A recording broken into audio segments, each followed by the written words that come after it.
Сар шинийн ёслол битүүний өдрөөс эхэлнэ. Энэ өдөр гэр орноо сайхан зэмцэлгээд идэ битүүлэг айн сасаж бэлдээд гээд оройн анш бузаан чанаж ариг сархтаан согноод бит үзгэнэ. Энэ уйлуулж давхарлан өрсөн хэвийн бовоор сар шинийхэн тавгийн идэг заасна. Ихэвчлэн 5-7 үеэр уйлуулж засах өгөөд харин сар шинийн төрийн хүндэтгэл ёслолын тавгийн идэг 9 үеэр уйлуулан өрж засдаг боломжтой.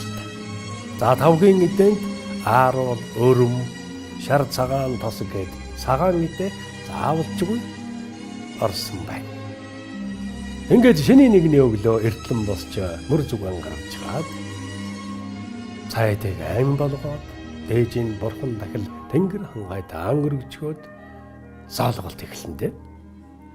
Аав ээж азай буурлууд ах захынхаа амар мэндийн эрен заалгаж амар сайн байна уу, сар шиндэн сайхан шинэлж байна уу гэж бэлэгт үгсийг хэлэлцэн заалганаа. Ингэсний дараа эвтэй нартай эсэн инх явахын бэлэг ёсыг бодож хөөрөг зөрүүлэн тамхилцаанда. Ингэж тамхилах зуртан сар шиндэн сайхан шинэлж байна уу, даагдалантай бэрөө булчинтай онд мэд таргангаар уу гэх зэрэг бэлэгт үгсийг хэлэлцэн мэндийн хөргөн зөрүүлэн тамхилнда.